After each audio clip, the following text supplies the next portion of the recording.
All right. Here we are. I'll go ahead and hit the recorder too. So I have an audio recording. And we should be live and recording. And I shared the link just now on Twitter. So hopefully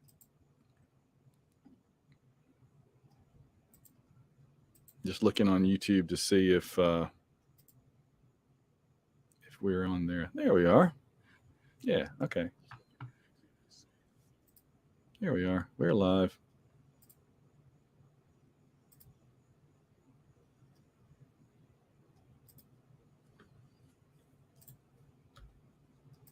Send it out again. There we go. All right. Welcome back. I'm going to put it in one more place. I'm trying to see. Oh, I'm looking at the wrong one. There we are. Okay. Let me go on. I'm going to various places really quickly, and I'd already advertised it, and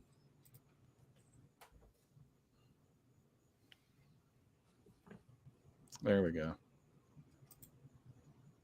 Okay. We're good to go. What look is it? All right. Well, give me a second, and I can put some. I hope the audio is working right on this. You will. Oh man, I forgot. I've got like 1, 2, 3, 4, 5 boards now. Of course, most of them are empty. But it's all over for us. 5 samples. That's it. All right. So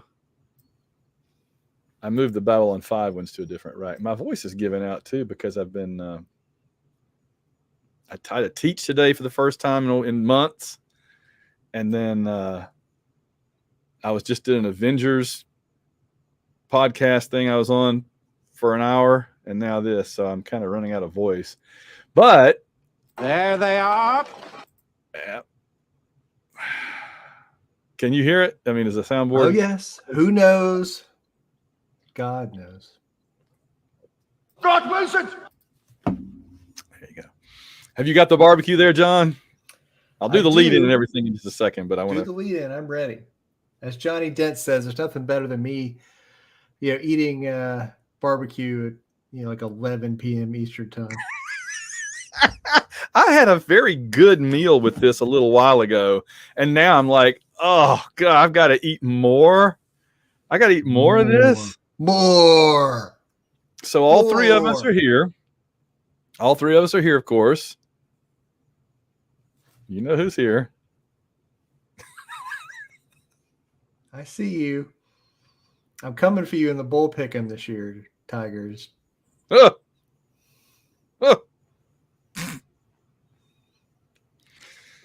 All right, so he's here. We're ready to go when he's here. All right, let me get I have your little prep thing up. Let me get the actual doc up, and we'll get rolling with this nonsense here. I got so many Dragon Con notes mixed in with all my Google Docs. Here it is. And this is going to be, you can see how we do this live, folks. Every freaking week, I do this at the last second. 7. Oh, my pen's giving out. 7, 4, 6. All right. White Rocket Entertainment podcast number 746.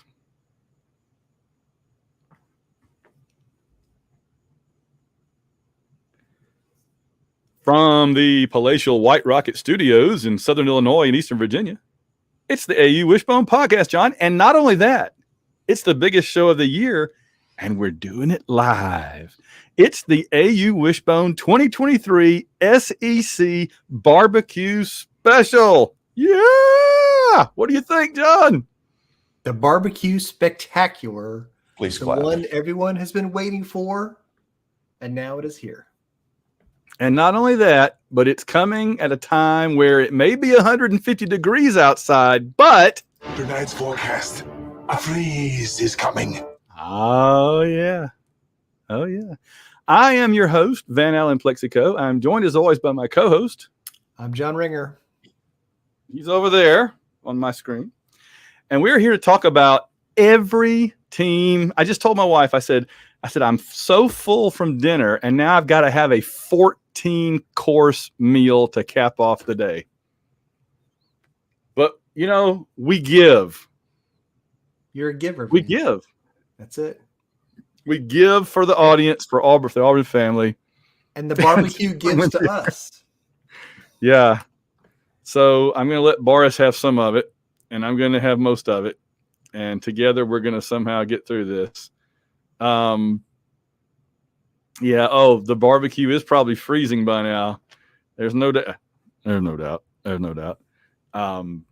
And we had one of our listeners go through and tell us how accurate the barbecue has been over the years, which is way more accurate than I would have ever guessed. You doubted?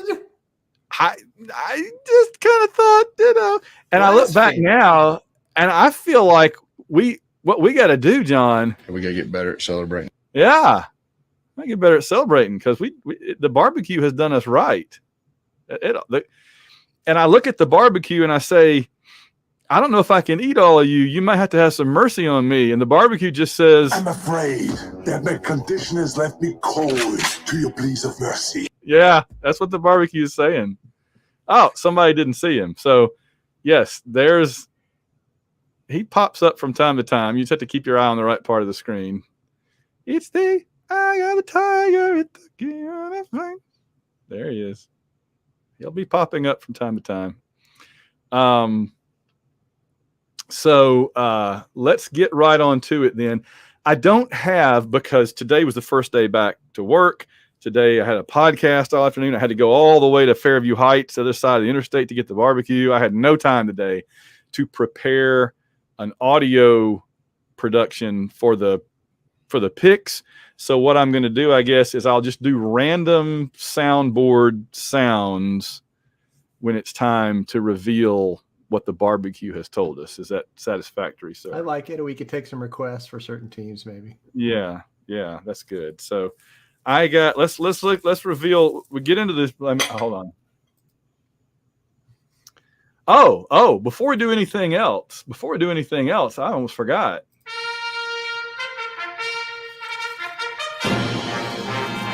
It's the Auburn Fun Meter, John. It's our weekly look at my voice sounds terrible. It's our weekly look at how much fun it is to be an Auburn fan this week.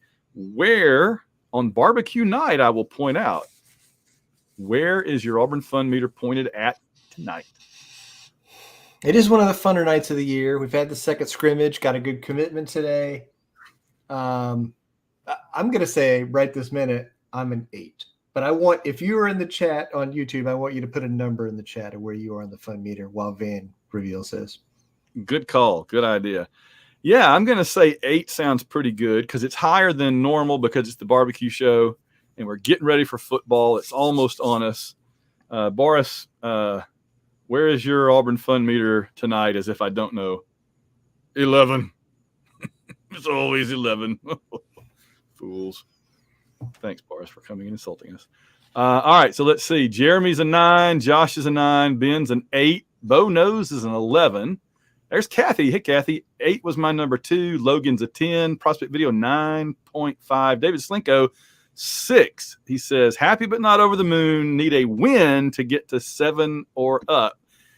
It'll be a 12. Oh, Ben said the magic words, John. And, really, it kind of is an extended. It is kind of an extended.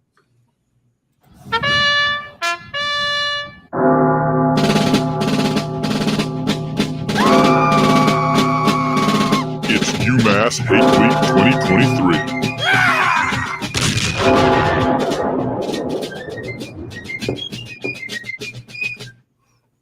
There you go. There it was. Hashtag UMass Hate Week 2023. That's what I want to see next week. That's right. All right. So we got a few others coming in. Johnny Dent says NA. Chris B says an 8. 12. Yeah. All right. Okay. Oh, we just picked up another Falk 8. That's a good one. WD Richie says 8. Good. So tell us who we picked up before we get into the barbecue. That's a pretty big thing when we get a big 4-star recruit. So tell us really quickly what you know about him. He is Keldrick Falk's younger brother, also plays at Highland Home, I believe. And he is a 2020 class of 2025. So he's a 4-star in next year's recruiting class.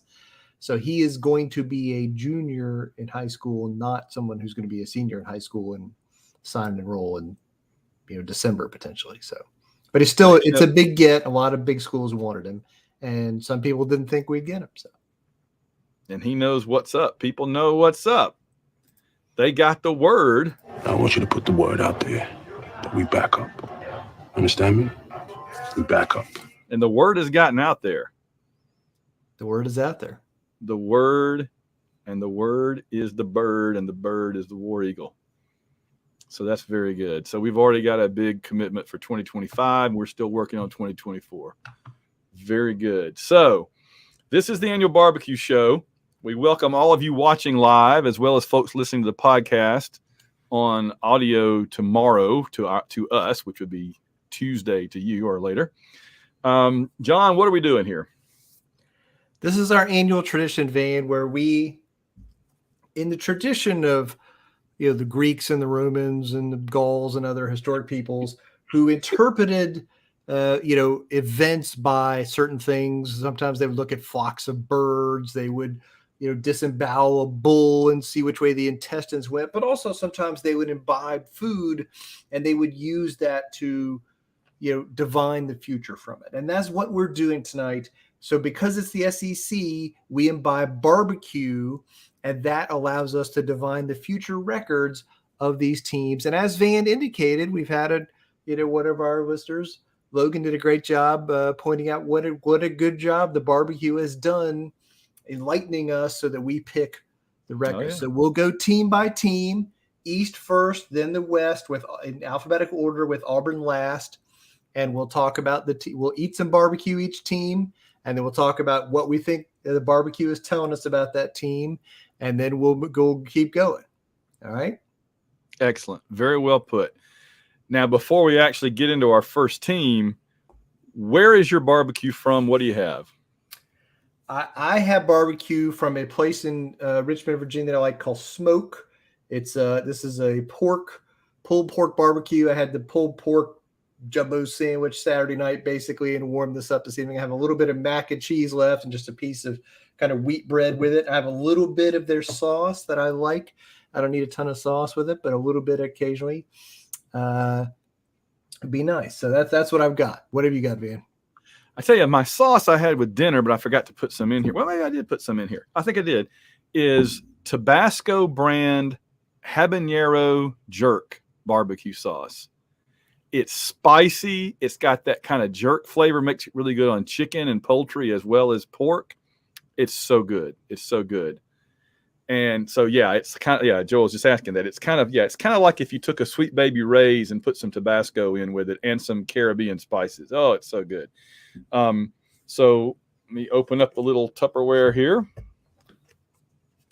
So I went to Sugar Fire on Interstate 64 in Fairview Heights in Metro East St. Louis over here in Illinois.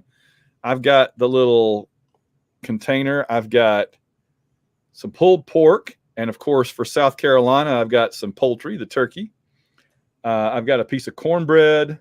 I've got some baked beans. They make really good baked beans. And I've got some hash brown casserole in that top corner on the very top corner there. Nice. And some macaroni and cheese. So a nice little selection this year. I bought some sides. Oh, and the best part. Oh, and here's another big chunk of everything's falling.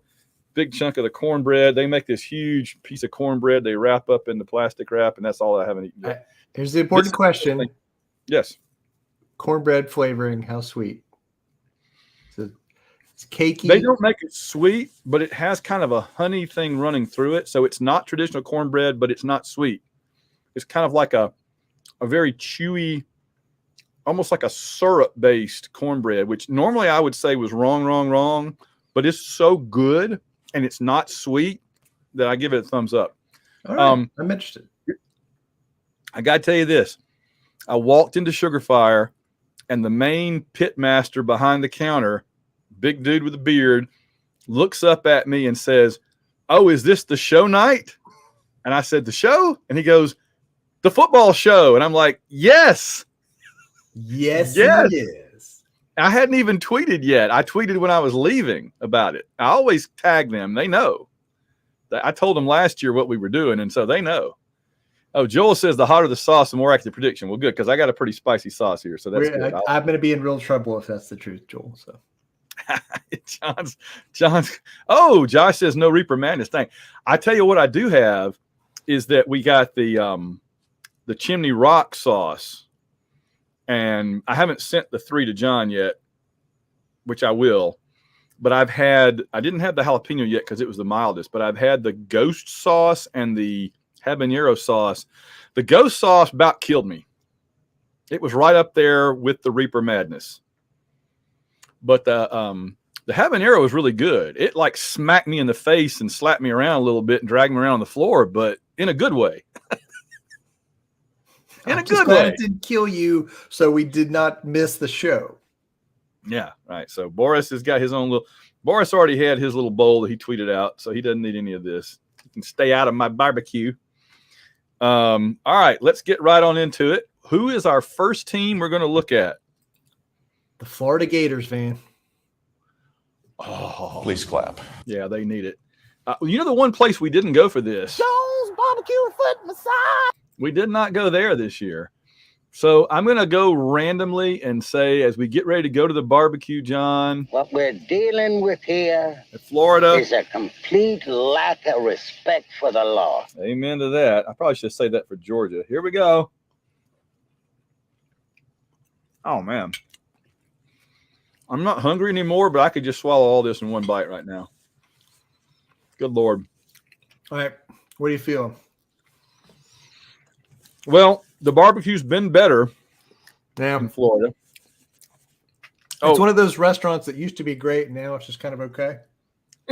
Yes, it's kind of Zaxby's. Florida. Oh, shots fired. Florida is the Zaxby's of college football, the SEC. Wow. Used to be spectacular. I'd go there all the time. Now, couldn't drag me in there. I think it's okay, but it's not good, Yeah. and it's a little tough. And here's what I'm feeling with Florida. Yeah. Very tough schedule. I mean, they've lost a first-round quarterback. They got some talent coming back, but not a ton of talent. They play at Utah. They get Florida State at home. They have to play at LSU, and they get Georgia. Okay? They get That's Tennessee. that's 1 and 3 at best. Mm-hmm. You know, and I think they get Tennessee at home, but Not anymore. It's good, yeah. they have 2 really good running backs. They have a good offensive line. I think they're going to run the ball and play defense. But their quarterback, they took a guy from the Big Ten named Graham Mertz from Wisconsin. He is terrible, man. He is legitimately bad. So I think Florida's going to be okay, but not great. I'm going to say 7-5. I was thinking 7-5. Let's go 7-5. Let it be written. For Florida. So let it be written. So let it be done. Oh, there's a really nice little schedule here I was going to bring up, but it's from Roll Bama Roll. So I can't. I'm not looking at that. I'm physically unable to click the button that would do that. So let me go to the one from SEC football. All right, there it is. It's got pop-ups and crap. Great. Let me just double check that. They're going to beat South Florida, Eastern Washington, Missouri, Vanderbilt. Oh my gosh. Their basement is 4-8, and that's if they don't find a way to lose to Missouri or well, they could beat Kentucky. But I mean, here's one of the things we're going to say up front. Florida, there's a whole big mass of teams in the SEC that are pretty close together. Okay, especially you get some of these teams Florida, Kentucky, Missouri, South Carolina. A field goal here. Somebody drops a fumble there. Those teams are all. There's 8 teams on their schedule that could easily beat them. Yeah. What did you say, 7-5? Yeah. You think that's too generous? That's the ceiling. I mean, yeah, that's the ceiling. All right. 6-6. I'm more comfortable with 6-6. Right. I saw that they're picked to not even go to a bowl game by one of the major predictors. Yeah. Not even go to a bowl game. Florida. That's just no excuse for that. Get right with God, Florida. Come on now. Come on, man. Come on, Florida. Come on. Come on. Come on, man. All right, so that's Florida. Not good. Who's next? Georgia. Could have played that. My God! Could have played that no respect for the law. Are they not a shame on their country? What Are they we're not a dealing disgrace with here to all is a civil? complete lack of respect for the law. They got a bunch. Let's do it. Let's go to the barbecue. Oh, Georgia.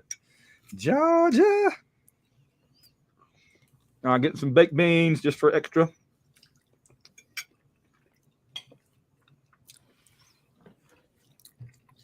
We have to remind the audience. Got a little zip. We always get this. People complain that we're eating on the air. That's the point. That's why we're here, is to eat on the air. If you don't want to see two guys eat barbecue on the air, then you're not watching the right show. We're not going to mute every time we put barbecue in our mouths. No, we're here for that. All right. Yeah. Georgia. It's pretty good, man. Yeah. Got a little kick, a little smoke. It's better than it ought to be. That's for sure. I don't know. I'm It not tastes like happy about how good that barbecue is. tastes like it spent some time in the backseat of a state trooper car, maybe, but Yeah, so the Georgia schedule, Oregon could be interesting, but you know what's going to happen there. We all do. whoa. I'm sorry, you're looking at last year's schedule. Oh. I was like, why are they playing them again? They play the 45th toughest schedule in America and the easiest schedule in the Southeastern Conference. Oh, here Now- it is. Okay. Looks exactly the same. So UT Martin, Yeah. Ball State, South Carolina, UAB. UAB and Georgia Tech are their non-conference games. Now, there's a reason they were supposed to play Oklahoma, and the SEC made them cancel the Oklahoma series because the second game was going to be after Oklahoma was a conference team. Yeah, that happened to us in 2024, kind I of. know. Yeah, we're one of the 2 or 3 hardest teams on their schedule. We are. Again, Good Lord. they're the favorite, and they have the easiest schedule. I don't see them losing any of these games. I did talk about they're replacing the offense coordinator Monken with Bobo, who we have some familiarity with, but the talent level and the easiness of the schedule, I think you're correct, Van. If they lose, it's going to be in the SEC title game or after. So Boris is not happy that I'm saying they're going to beat us. I'm not happy either. And we'll talk about Auburn when we get there, but yeah. The barbecue says what it says. Barbecue speaks, and we are mere We're vessels. interpreters. That's right. That's what we do. All right. Let's get that unpleasantness out of the way. Who's next? The Wildcats. Ugh. Come after me. I'm a man. I'm 40. Let's go to the barbecue, John. They're close enough to South Carolina. I'm going to have a little bit of the turkey. Spiritually, or There have been times I've wanted to give Kentucky the bird.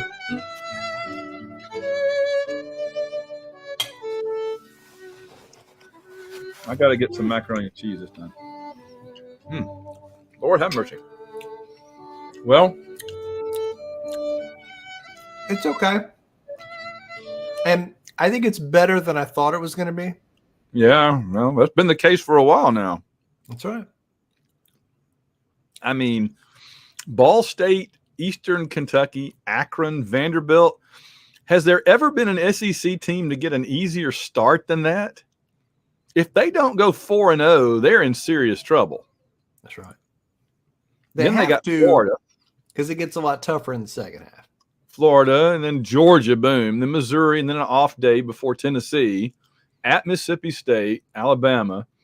At South Carolina, at Louisville. All right, so South Carolina, Alabama, Tennessee, Georgia, for sure.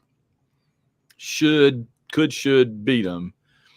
Don't forget, Florida had, until recently, had beaten them like 25 times in a row. Oh, I know. So the barbecue is kind of whispering at me 7-5, but I don't know. Is that 8-4, 7-5? What are you thinking? I think 7-5. I think 7-5. Again, talent to do a little better. Good quarterback they got from NC State, a guy that we wanted, Devin Leary. He's good. He's going to be very successful there. And they got their offensive coordinator back from the NFL. Georgia, Alabama, like you said, Tennessee, Louisville's a little better. They got a better coach now. So, yeah. So I think their ceiling is about 8-4, but they could drop as far as 6-6, just depending on how things shake out. Yeah, I think they're right in that 6-6 to 8-4 window, and they could. It wouldn't shock me if they hit the 8-4 thing, but I think 7-5 is the right call. All right, well, we're zipping right on through the SEC East. Who's next? Your neighbors, the Missouri Tigers. What the hell is the world coming to? And that's nothing but pure and simple old-fashioned communism. All right, let's go to the barbecue. I think I got a little more. I'm trying to save the pork, but I got to have some turkey for South Carolina. They make some good baked beans there. Get a little more hash brown casserole. Oh, good heavens, John. Missouri is appropriate for hash brown casserole.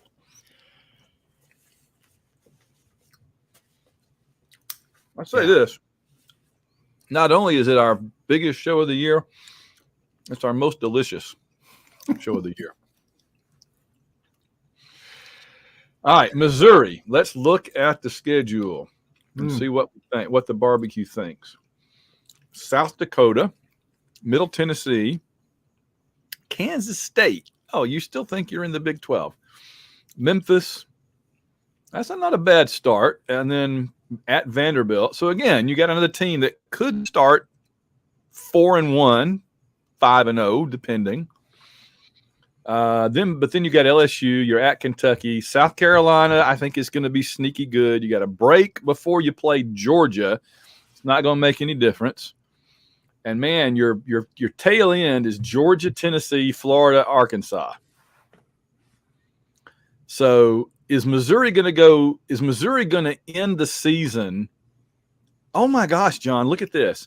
Missouri could start the season 5-0 and end 5-7. Pretty good.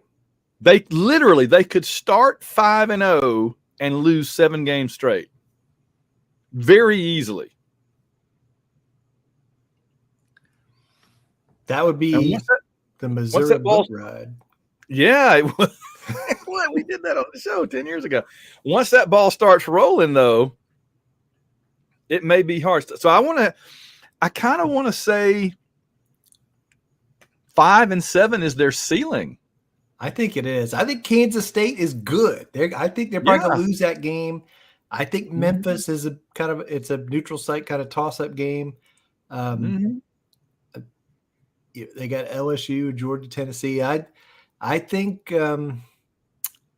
they have they returned some good players, and they've recruited a couple of guys recently. They have a decent offensive line, but I don't think they have enough difference makers for that schedule. And I think the barbecue's telling me 6-6 is the peak. Oh, barbecue's telling me South Dakota, Middle Tennessee, Memphis, and Vanderbilt are hopefully wins for them, but they could lose to Vanderbilt. They could lose to Memphis. So that's 4. I'm going to give them one more win from some upset, and 5-7. I'll go 5-7. Again, the barbecue whispers 5-7, 5-7. I feel it. Yeah. Yeah, and they're going to need, like the way that we beat them last year to get the 5th win. They're going to need, like, Kentucky really fumbling stupid on to their own. happen. Yeah, they're going to need Kentucky to fumble into their own end zone on the last play of the game when they're down 5, Exactly. So, And this is Lord. the team that played Georgia the closest last year. unbelievable. But that's what I'm saying. They're going to have a game like that and find a way to win. That's right. Yeah, they played Georgia great, and they found a way to give us the – when they're playing us, it's like, no, you take it. No, you take it. No, you take it. No, you take it. No, you take it. Nobody wanted to take it. All right. So we've looked at Florida, Georgia, Kentucky, Missouri. Got 3 more to go in the East. Who's up next? The poultry, South Carolina. It's the poultry. It's time for the poultry. It's poultry in motion. Blame yourself. All right, Thomas I Dolby. don't have facts to back this up. Dispel once and for all with this fiction. Let's do it. Oh, I got it. Here comes the poultry in motion. Smoked turkey. I didn't get any chicken this year. Turkey's close enough. And I got a bunch of turkeys anyway. How's it? What's it feeling to you? Some potential in that turkey? well, the barbecue is reminding me how they finished last season, which was insane.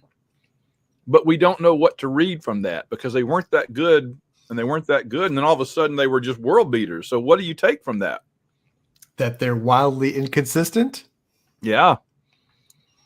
I'm looking at their schedule. I mean, there's 4 or 5 games that they could easily lose, and there's others that they could lose. But yet, with that schedule, if they play the way they did in the last year, they could legitimately go 9-3. They played North Carolina to open. They played Clemson at the end. They played at Texas A&M. They got Georgia in there. Tennessee in there, who's at Tennessee this time, and they're going to be dying for revenge in that game. Oh, you know it. So, I think there's a lot of positive momentum. I think they've turned into some good stuff, but I think they've lost some good players. Okay. And I think the schedule is just tough. So I think they're going to be good, and I think they're going to beat some of these teams. But I mean, to me, like, if they went 8-4 again, that would be success. 7-5. The barbecue is whispering 7-5 to me. Who am I to argue? I think the trends. I think a lot of teams are just going to keep knocking each other off back and forth, back and forth. Their ceiling is 10-2, but they're not going to go 10-2, barring a miracle. But they could. Yeah.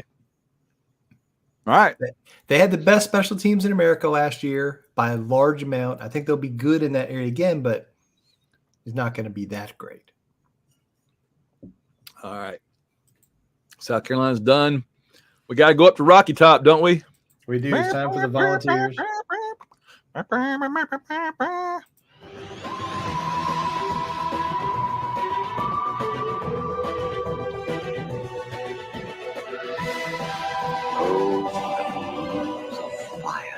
Well, I'm not a crook.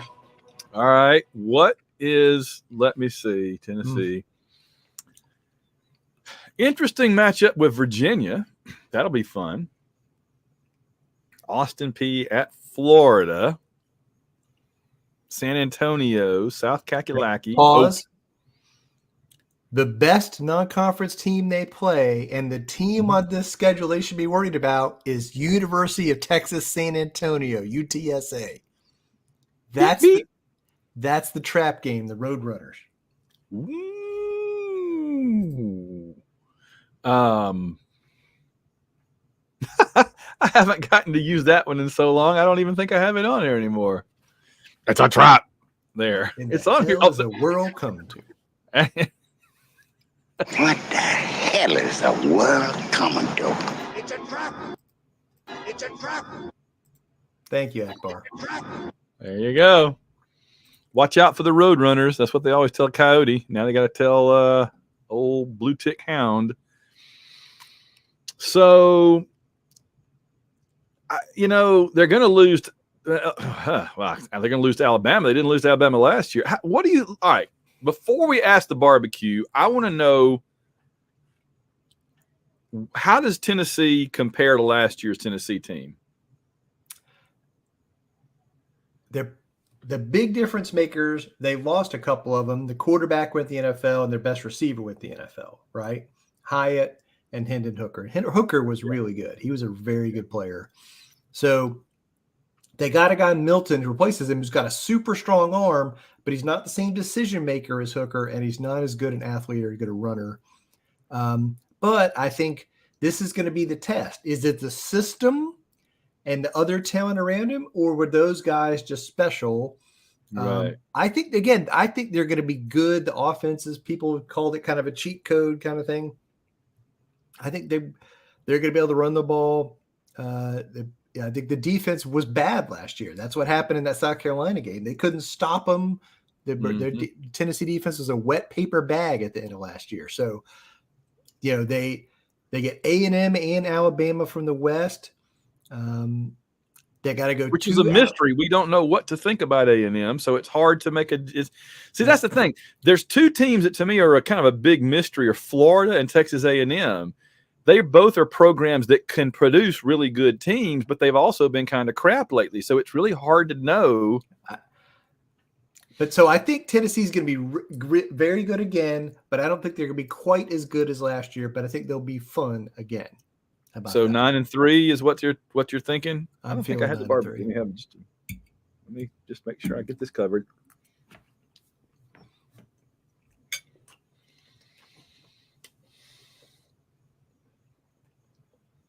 I think they've recruited well. They have some good talent, offensive line, running back.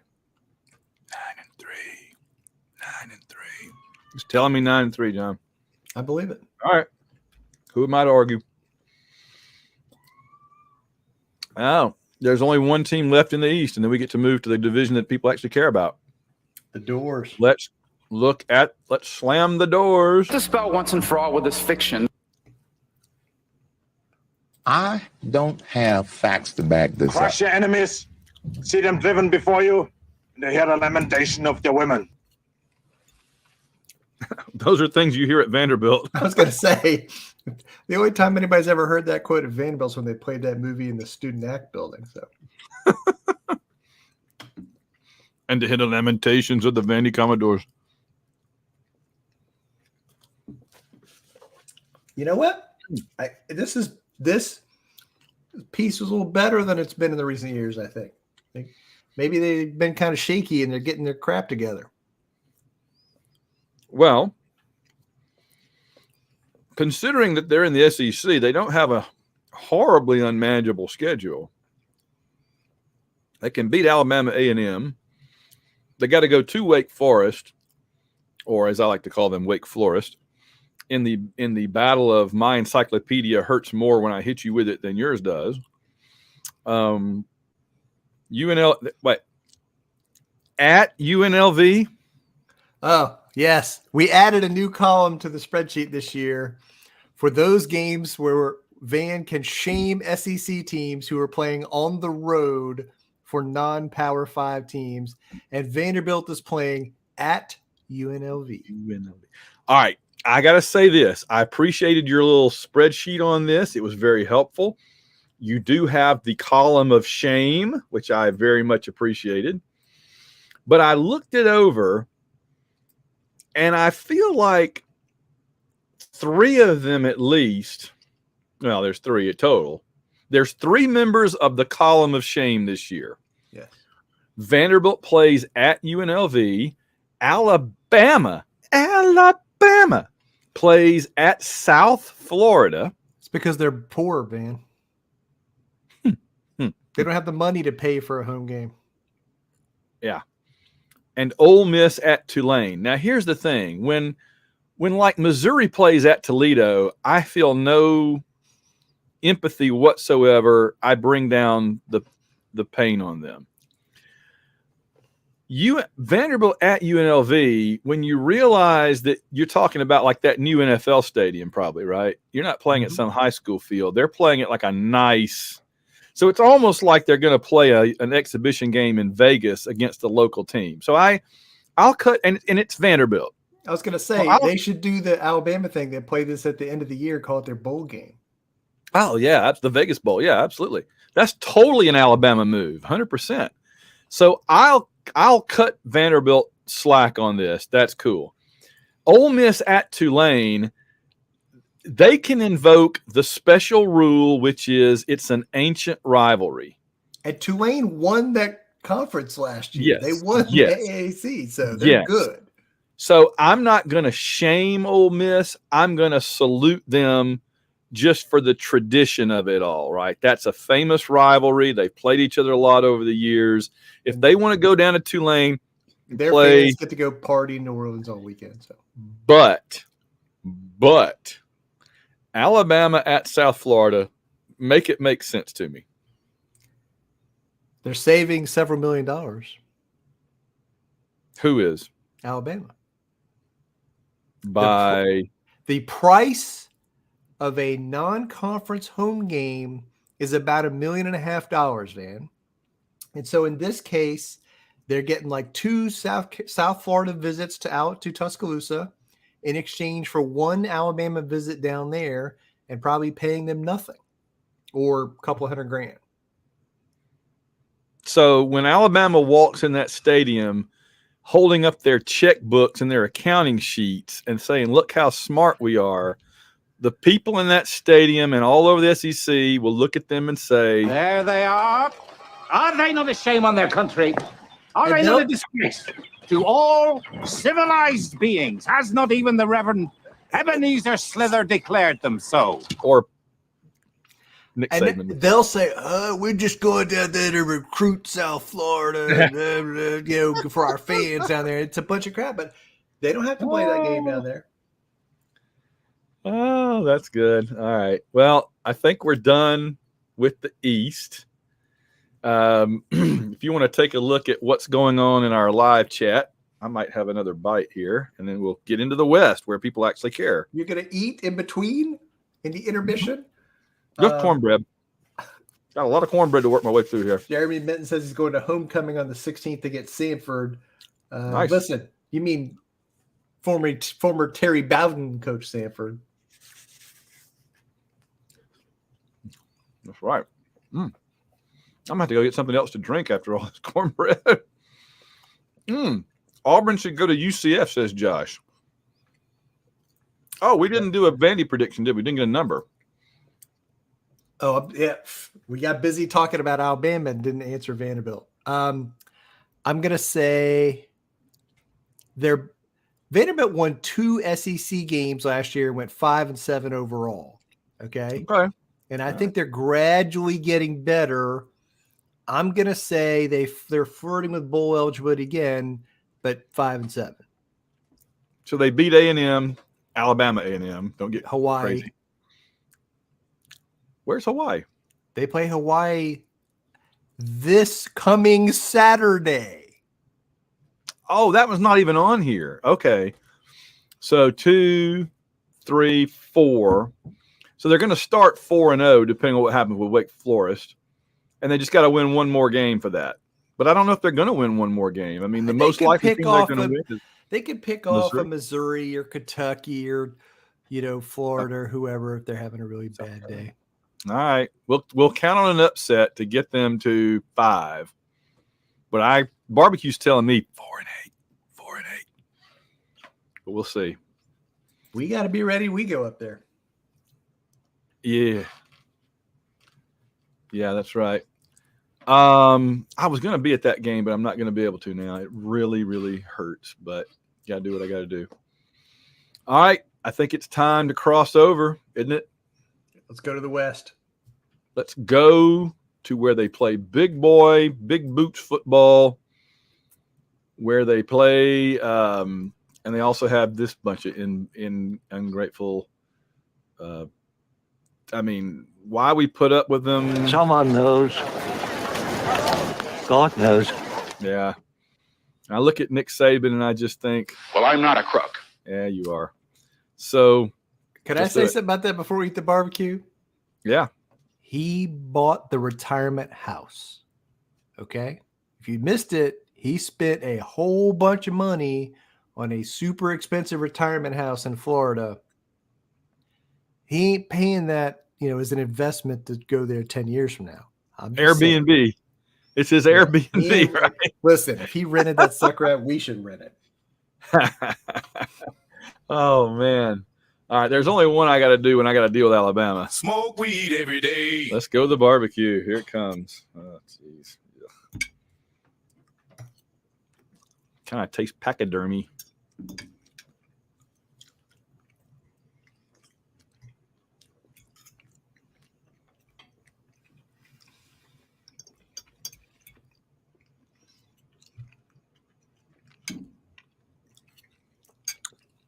Pretty good.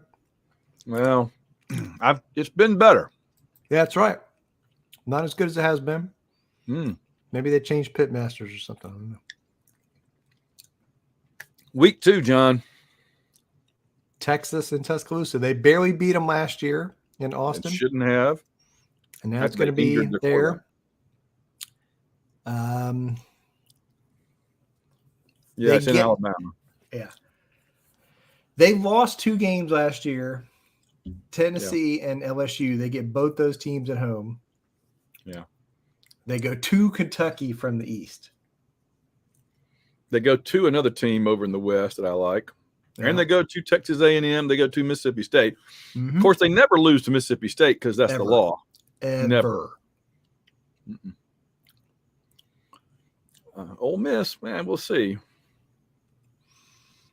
Do you see 2 losses there?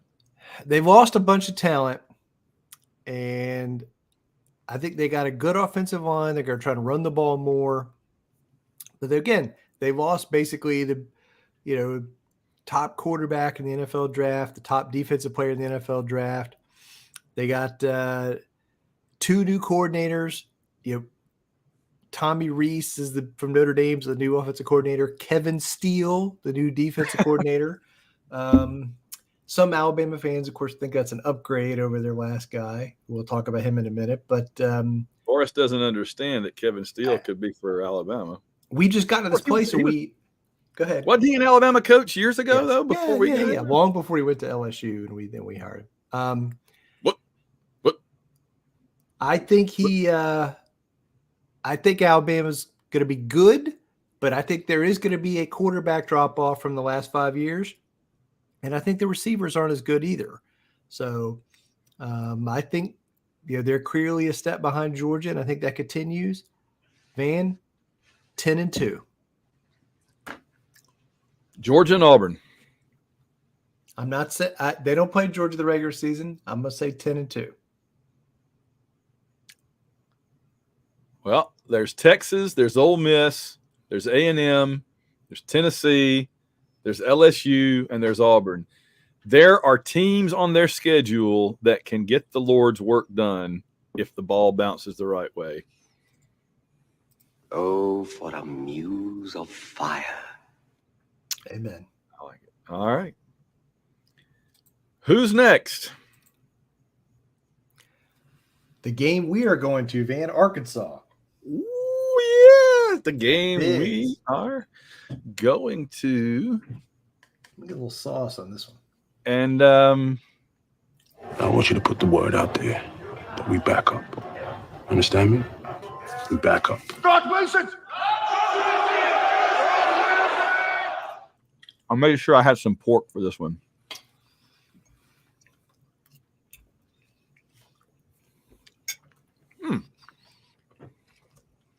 I got to be honest.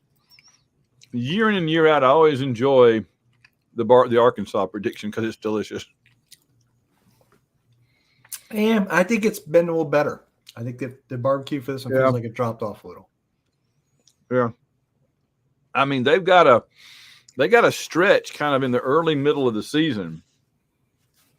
Their schedule is kind of like like a mountain.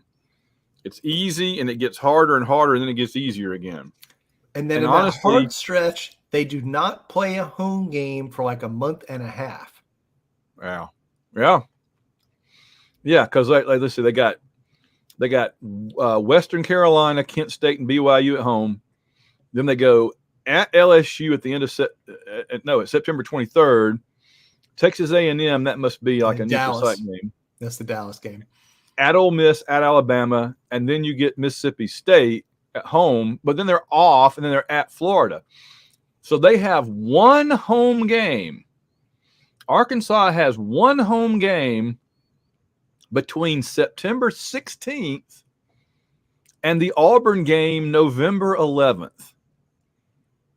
One between September 16th and November 11th. And I We think must that's be gonna their a homecoming problem. game. Maybe. Huh? I hope we are. Oh, I love ruining people's homecoming. All right. The barbecue is telling me they're going to win their first couple. BYU at home. That's a tough game. They're I don't like know. an SEC game. They're gonna beat you up, and Mhm. that's gonna be a physical game. And then, like you said, not long after that, they got LSU and A&M, right? So, They're going to punch you right in the navu. mhm. Yeah, and then they got at LSU, Texas A&M, at Ole Miss, at Alabama, Mississippi State, at Florida, Auburn. Well, I tell you this, I like that their open week is before Florida, and then we get them the very next week. Yeah. So they get to rest up and prepare to go down to the Gators and let the Gators beat up on them a little bit. Then they come home and That's right. punch them in the mouth. They got a pretty good offensive line, but again, they only won 3 conference games last year. Yeah. And they got 2 new coordinators. They got rid of Kendall Briles. He left. They got Dan Enos, the guy that snuck out on Nick Saban in the middle of the night instead of telling him he was leaving. And they got their defensive coordinator, someone you may be aware of, Travis Williams. So I think that road slate is going to be a problem for them. And I think it's kind of tough in the middle. I mean, I think BYU is no gimme. And then, the LSU, A&M, Ole Miss, Alabama, they may be really beat up by the time they go to Florida and then play us. So I'm going to tell you a little secret, John. Arkansas, under this current coach, Pittman, is virtually the same team they were under Burt. Hey, Beavis. They're the same team. And they get all this hype, and everybody thinks they're so good now, and they go 6-6. yeah, The days of Petrino taking them to the freaking Orange Bowl and whatever are long gone, and Pittman's not doing it. no, you're right. They went 7-6 last year, but they won 3 SEC games, one more than Vanderbilt, and 4 non-conference games. That's it. Arkansas is currently and has been for a couple of years overrated. They are. I'm feeling 6-6, man. What do you feel? Yeah. Yeah, 6-6. They're the picture. They're the photograph, the oil painting of a 6-6 team. Agree. Whew. All right. We're moving right along. We got to go down to the bio. Got to go down to the bio.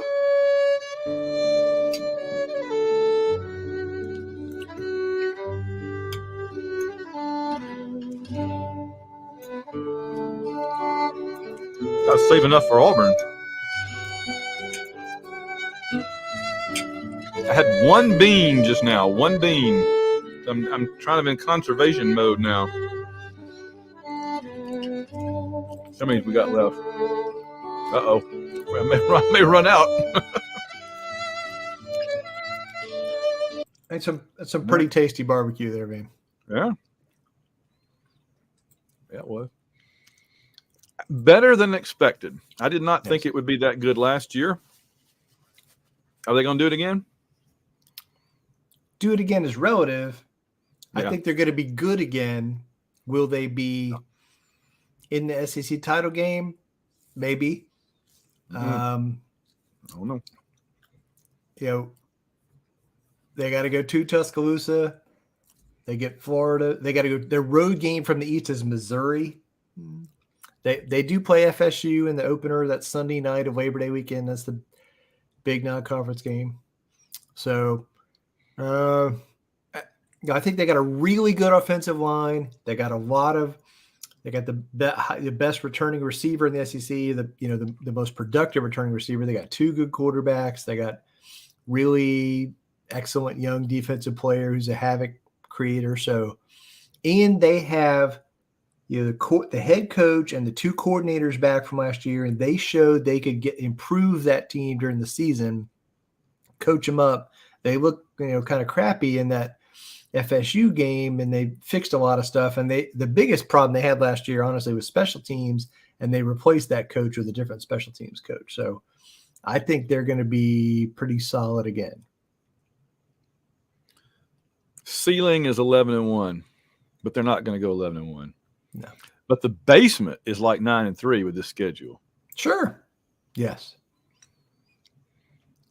And Josh is right. Auburn did hang with them last year. We But did. then they turned around and beat Alabama. Yeah. We should have beaten them. We absolutely should have beaten them. Not just that Auburn should have beaten them. They should have lost to Potato. I was going to say, we should have beaten them, the Brian Harsin story. Yeah. That's well done. That's Please clap. That's good. I'm going to say, I'm thinking 10-2. Yeah, the barbecue's whispering 10-2 to me, and I can't deny it. I can't argue with that. Yeah, we hung with them last year, but going down there, I don't know. No, I don't feel good about going down to the Bayou. Oh, I stirred Boris up again. He doesn't like negativity. Boris, your tail is getting in the barbecue. Get out of the way. That's not. You can lick on your tail. Yeah, 10-2, I think, for LSU. But I tell you, it was impressive that they were as mediocre as they were when they played us, and then by the end of the season, they looked like a very solid team. I was impressed. Yeah. All right, who's next? Oh, geez. The Akbars, the Ole Miss Rebels. It's a trap. God Wilson!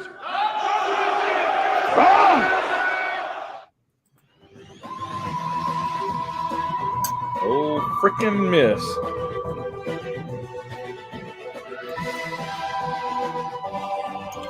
My last piece of turkey just went down. Tell me how you really feel about Lane Kiffin. Oh, yeah. I did pick the right sound effect, didn't I? That was good. Didn't even mean to. That's kind of a subconscious thing. All right, Ole Miss, gentlemen, ladies.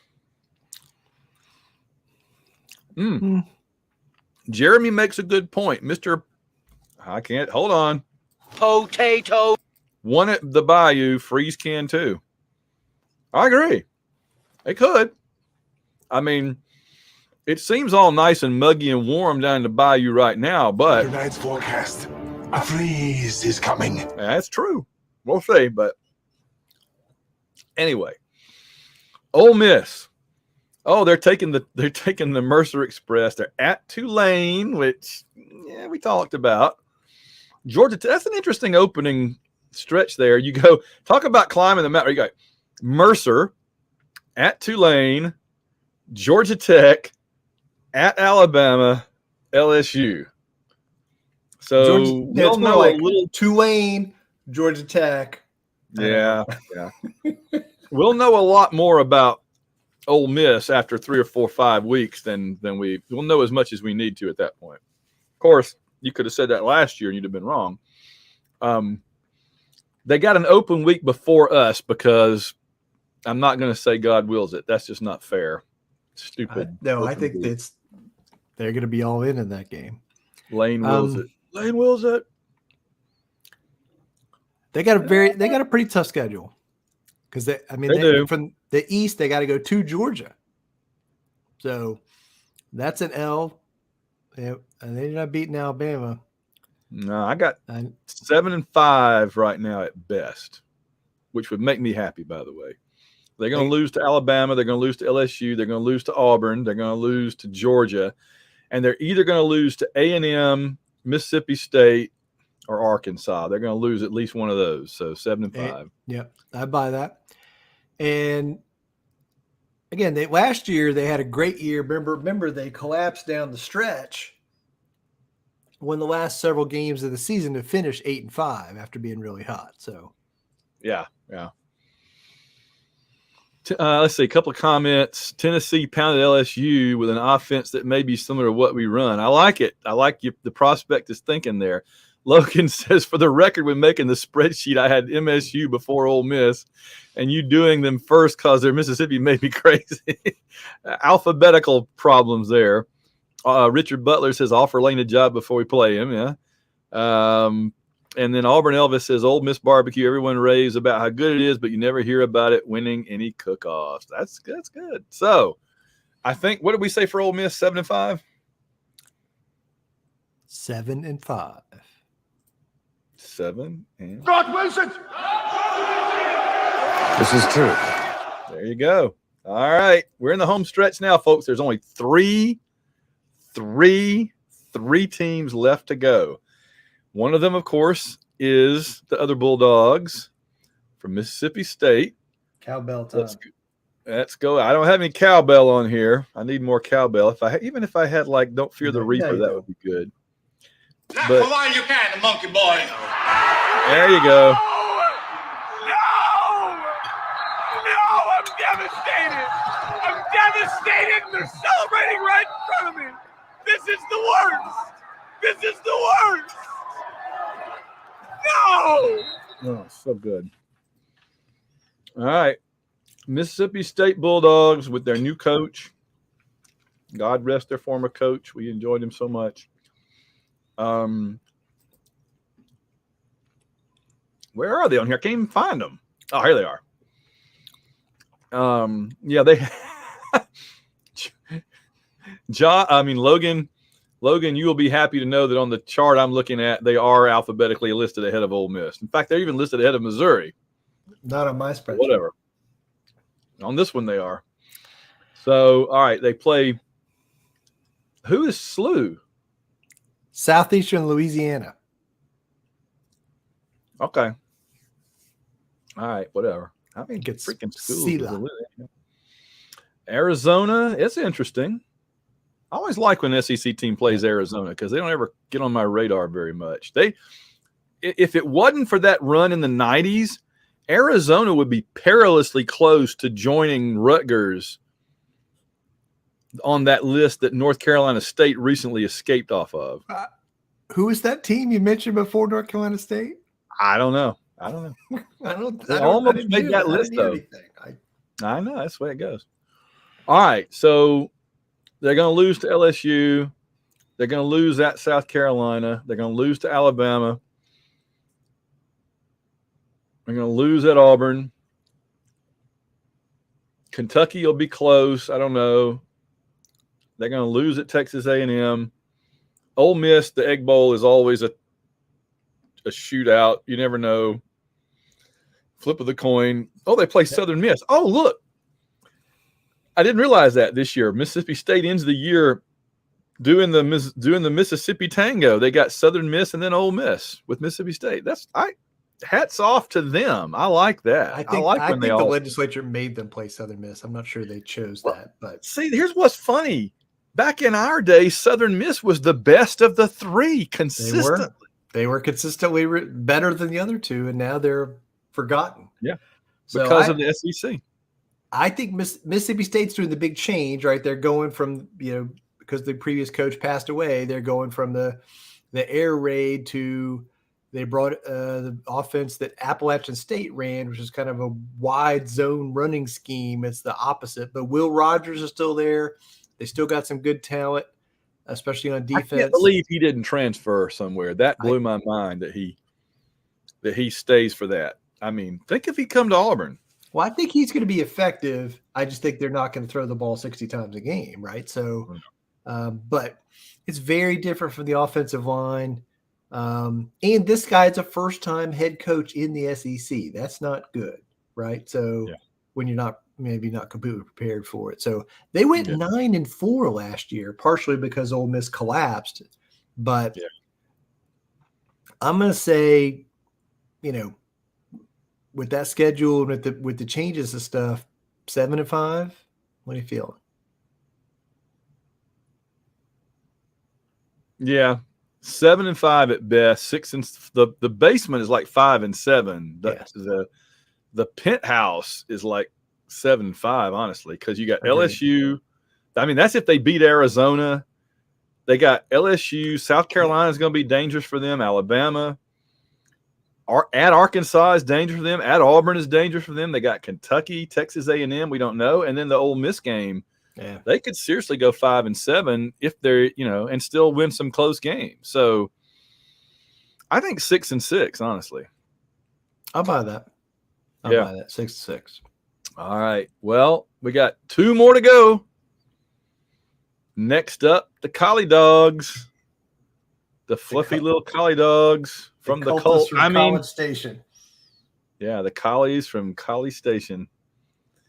That's what I said when that little Collie Dog was talking to me in the I'll tell you one place that Texas A&M is not going, even though there are people talking about it. Playoffs? Don't talk about playoffs. You kidding me? Playoffs? Yeah, you ain't getting no playoffs. All right, I got 1 piece of barbecue left now after this. I got 2 beans left. I got 1 piece of macaroni and cheese left. Van, this piece of barbecue, it's like schizophrenic. Like part of it's delicious, part of it's terrible. Yeah. It's up, it's down. I don't know which way it's going.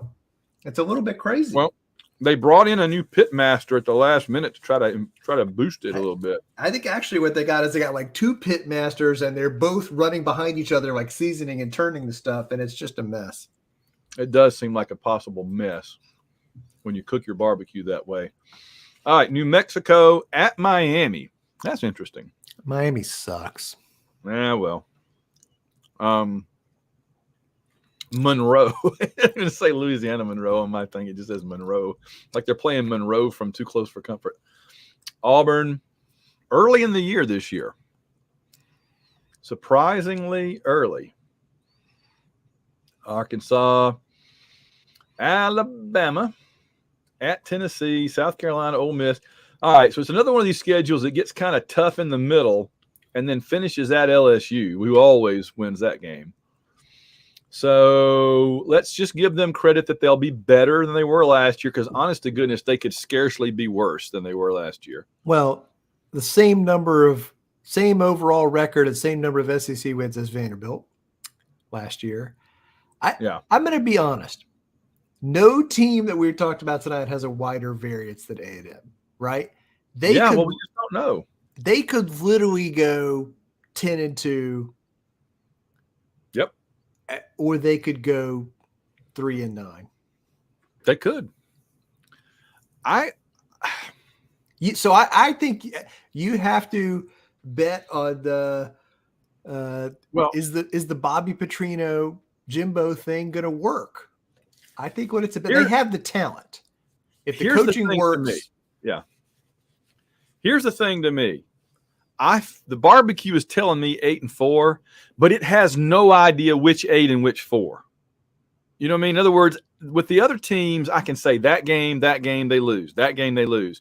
With this one, they're going to lose 4, but they could lose Alabama or not. They could lose Tennessee or not. They could lose South Carolina. They could lose Ole Miss. They could lose LSU. They could lose Auburn. They could lose Miami. I mean, they're going to lose 4 of those. I just don't know which 4. That seems safe. It's very tough for me because I think it's either going to work or it's going to implode, and it's going to be the Hindenburg, right? Yeah. So I literally think it's either going to be like 9-3 or 5-7, 4-8. I think it's. I don't know if it could be in between. I think they're either going to be really good and it's going to work, but it's either going to work or it's not. Yeah. And I just think like I see it like in the first few games, they're playing those bad teams and it's working and the offense is rolling up and down the field. Petrino's getting a bunch of hype for saving the team and the offensive stuff. And Jimbo's like, that guy, he's no genius. And then like he grabs the steering wheel back. We have seen this movie before. Okay. Yeah. Yeah. And it does not end well. No. Having said that, I like your 8-4 pick because I think it's going to be an absolute roller coaster, and I can't wait to watch this team and see them drive this car off the road and screw it up. This motorcycle, you mean? The motorcycle. They're going to wipe it out. They're, on the side of the road with somebody in the back. But they got Steve Adazio as the offensive line coach. He was with Urban Meyer at Florida, but then he was the head coach at Boston College. He was the head coach at Colorado State, and now he's the offensive line coach at A&M. He's another guy with that big ego in that room. So it's never been great under Jimbo, and I think I have a lot of respect for Petrino. I think he's a great offensive coach, but this is a volatile mix. At best. Well, the official fight song of Texas A&M was last year anyway. John, there's a few things in life that are really good. Some of the things that are really good in life. Crush your enemies. See them driven before you. And hear the lamentation of the women. Bama fans. And that brings me to a team where, there's some people walking through a door, but Potato is not walking through that door. Larry Bird's not walking through that door, fans. Kevin McHale's not walking through that door, and Robert Parrish is not walking through that door. Because instead, tonight's forecast, a freeze is coming. And maybe, just maybe not this year, but maybe soon. Playoffs? Talk about playoffs? You kidding me? Playoffs? Well, we got to get better at celebrating. If that's true, we'll see. Because Scott Wilson. There you go. All right. So I think it's time to eat the barbecue, Van. It's time to eat the last little piece.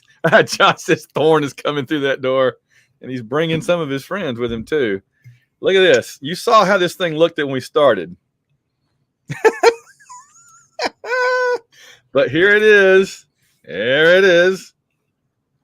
The last piece of barbecue. And the last bean. The last macaroni. The last potato hash brown casserole.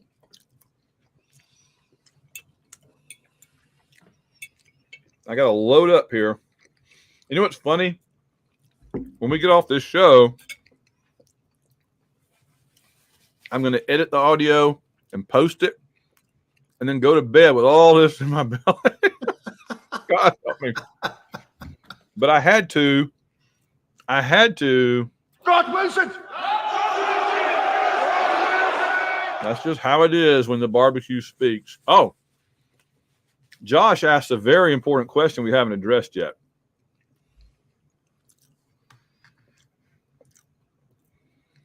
And that is, John, what is our who's our offensive coordinator?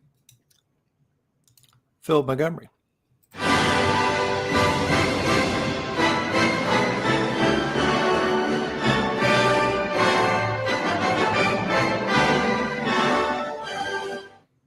Boris says, just hang on. 12-0. There it is. There it is. There they are. There you go. Boris says 12-0. That is not the barbecue prediction. No. Boris, did you actually eat any barbecue? He's a vegetarian. But you just always think 12-0, don't you? So take it with a grain of salt. Boris, you better put your headset on here. Listen to the coaches. What's going on? What's happening here? What? Talk to the coaches. You don't need to hear this part. Now he's like he's in the quiet room where he won't hear anything.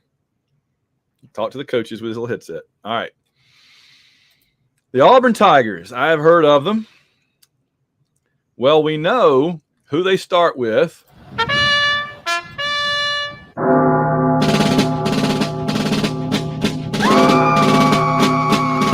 It's UMass Hate Week 2023.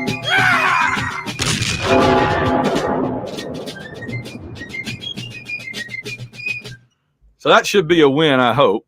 I'm going to be on a panel at DragonCon, so I won't be seeing it live. Next week, we have plenty of time to talk about the UMass team, but I'm going to go ahead and drop this one down.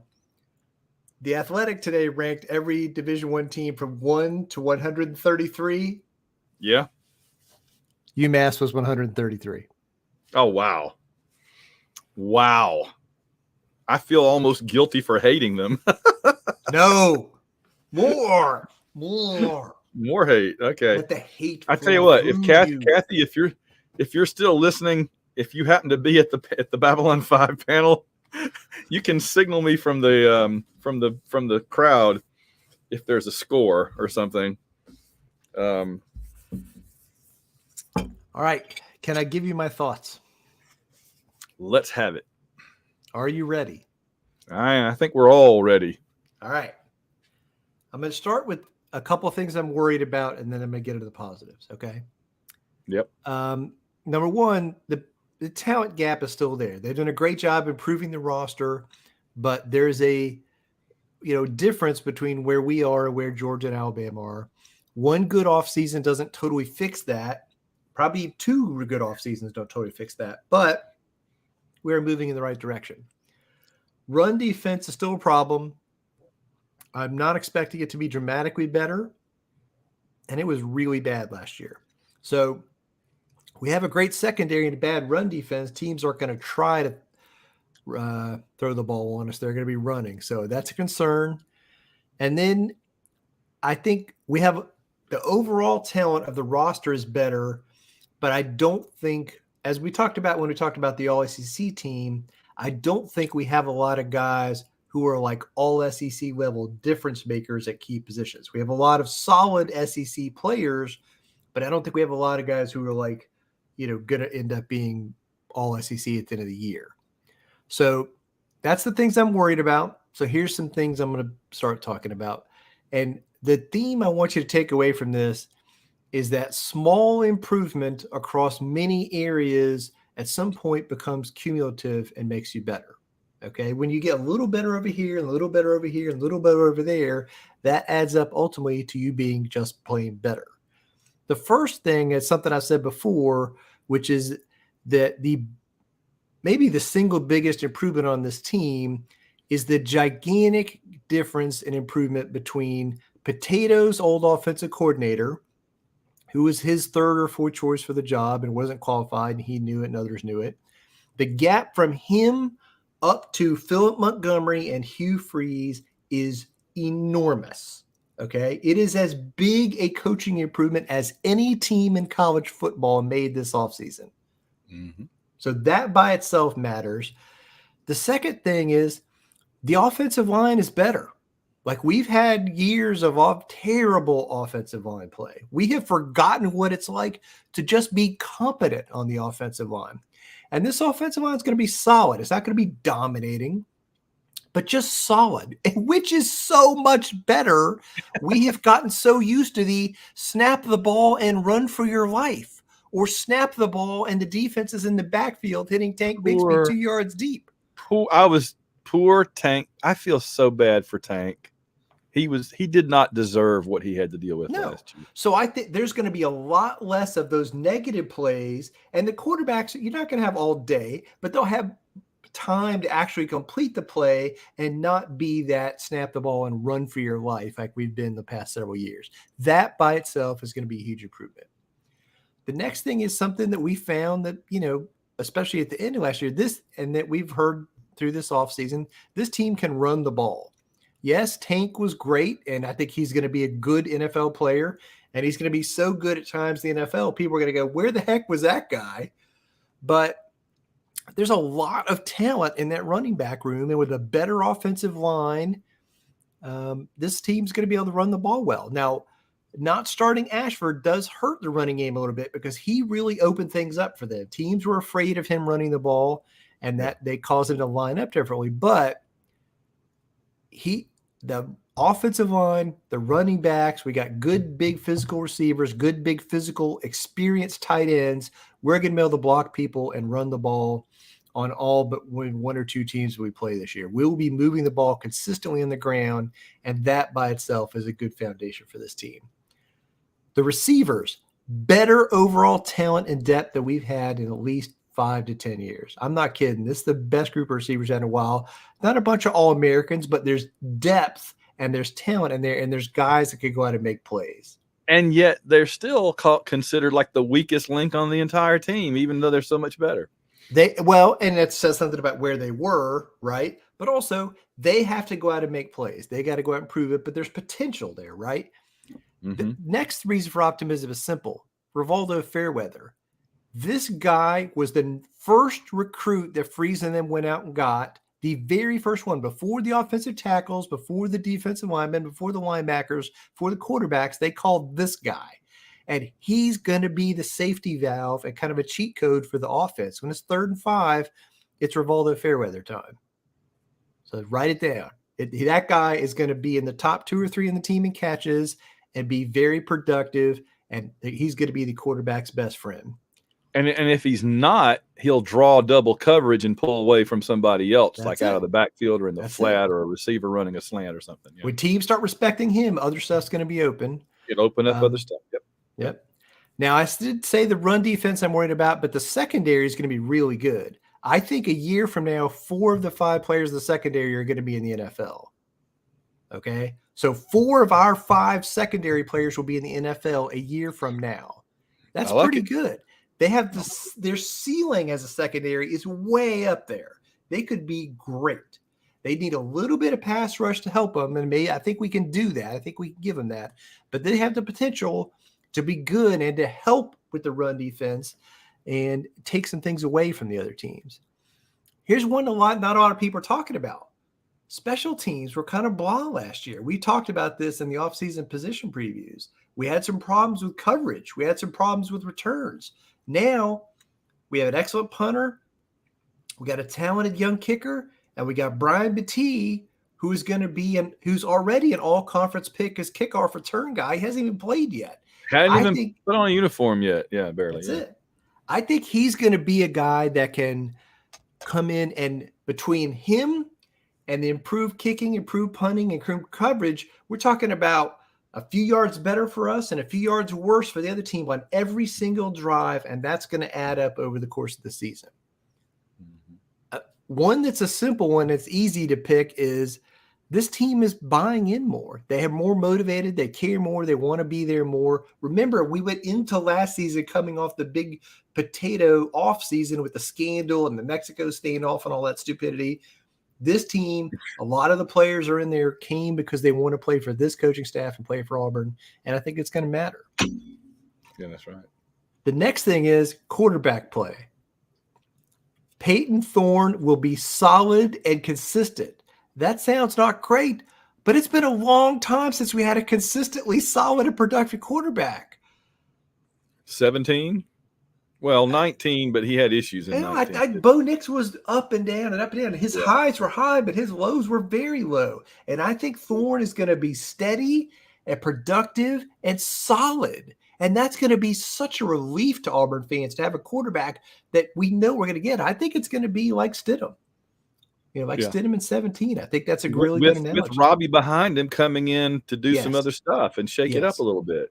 But also with Robbie behind him, where we're not going to panic the season isn't over if Thorne gets knocked out for a quarter, right? I mean, I think we'll be okay.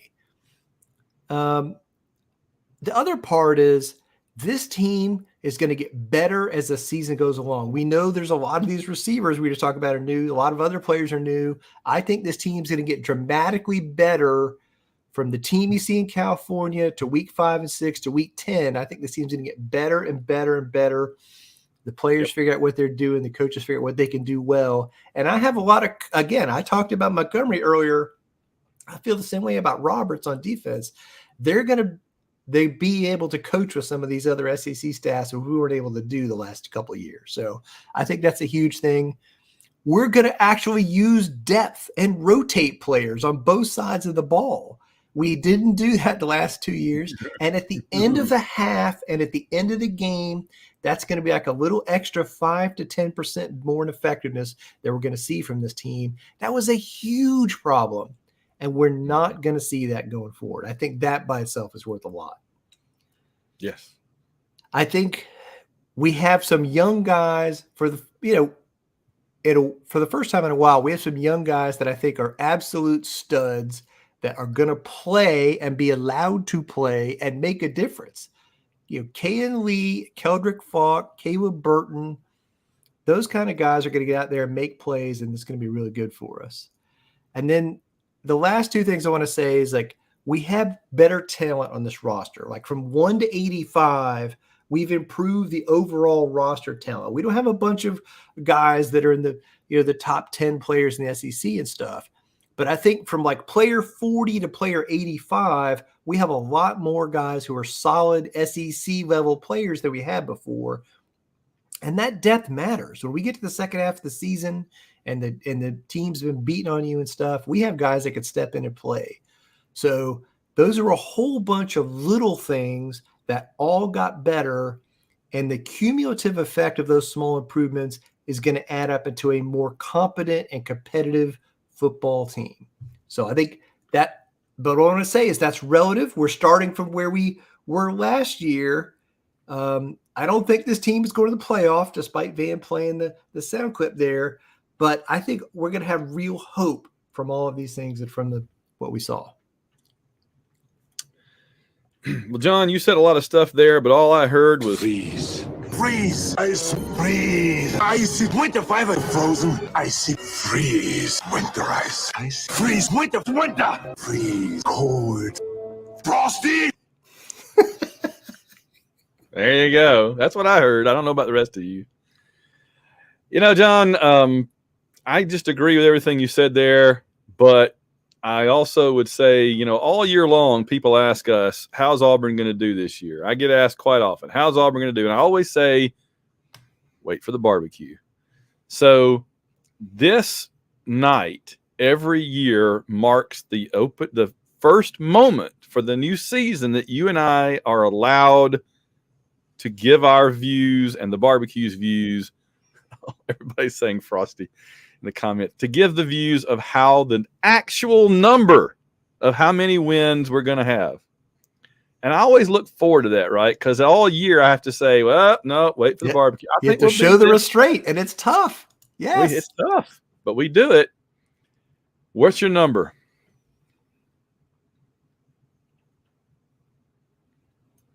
8-4. 8-4.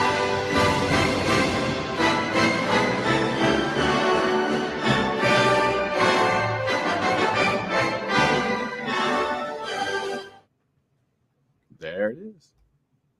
There they are.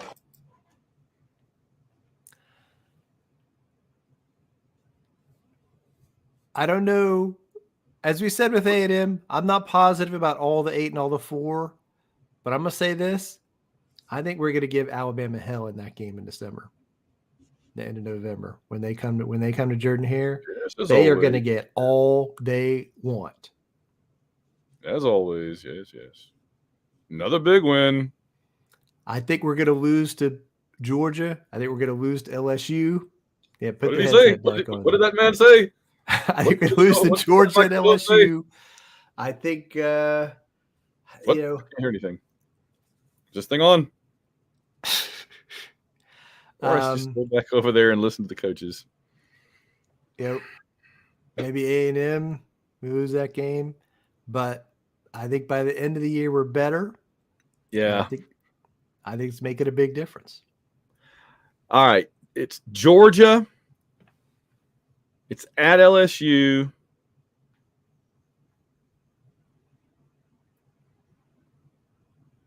He's shaking his head. It's all right. Those two, I feel like, and again, it's because it's at LSU. If it was at home, I'd feel good. I feel like those two are our most likely to lose. Georgia and at LSU. Okay, put those on the shelf. At Texas A&M, Ole Miss, at Arkansas, and Alabama, I feel like we split those 2 and 2. But I don't know which two.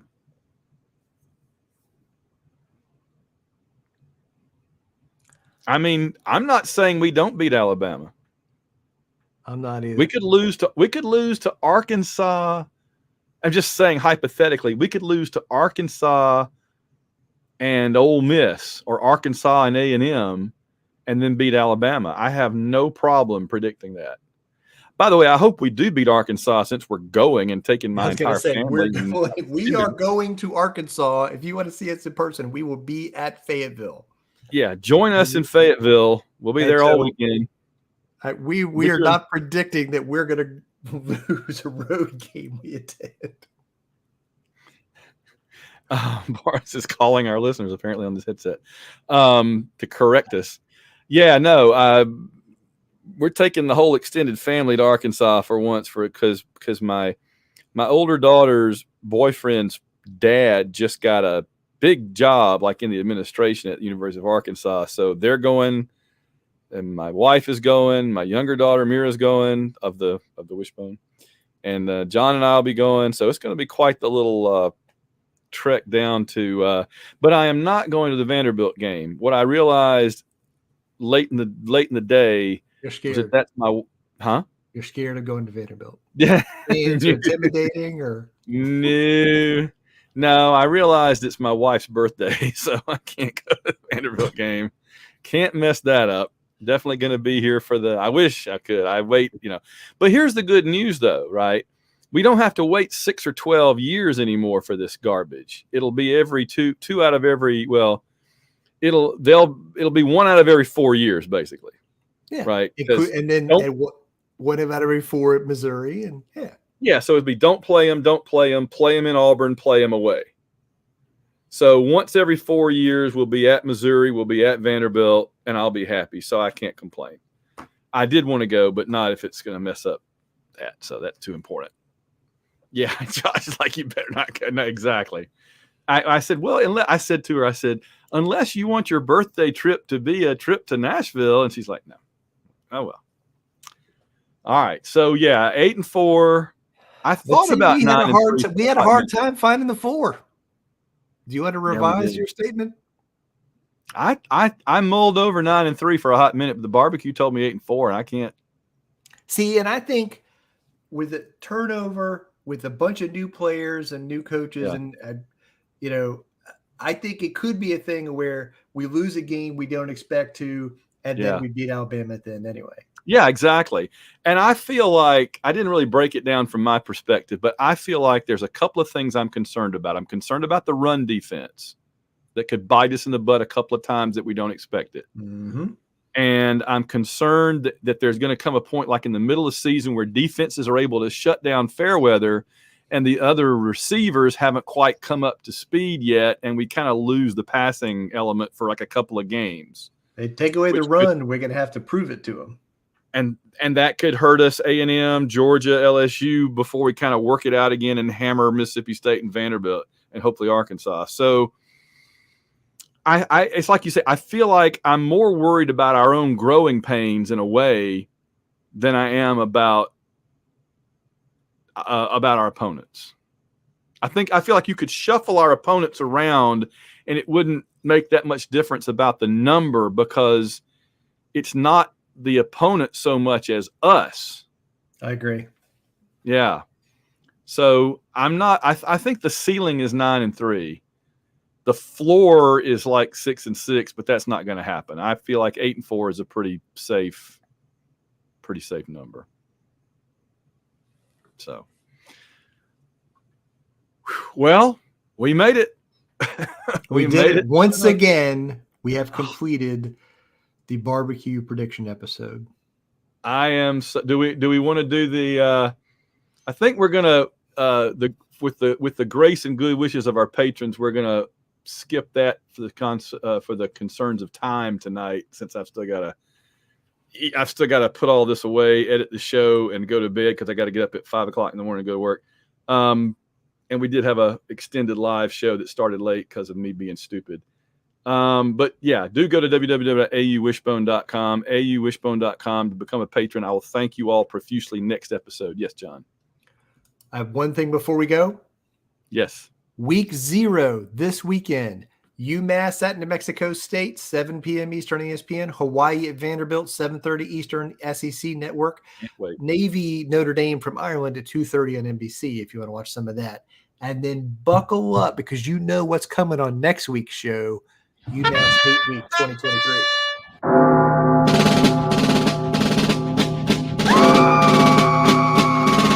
It's UMass Hate Week 2023.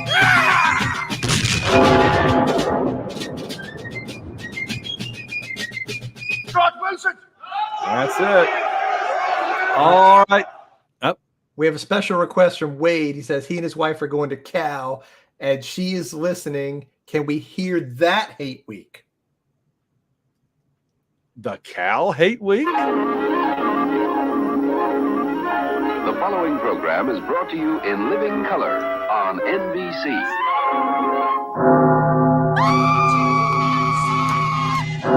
It's California Golden Bears Hate Week 2023. In the 10:30 p.m. Pac-12 time slot of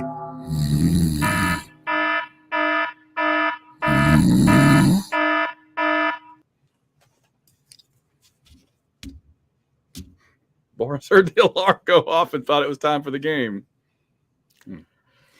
All right. This was fun. John, it was. Appreciate everybody. Yeah, Kathy, I'll see you in 9 days. Cannot wait. Atlanta's going to rock. We're going to have a good time. We're going to watch some SEC football. We're going to run around with the Klingons and the Stormtroopers and everything. Boris will be coming down, I guess, for at least the Arkansas game, maybe for Dragon Con. We'll see. And to see all of his fans. Don't forget, you can follow Boris at Boris AU Tiger on Twitter for all of his pronouncements. Otherwise, John, our time is up. We thank you for yours. War Eagle, John. War Eagle, man.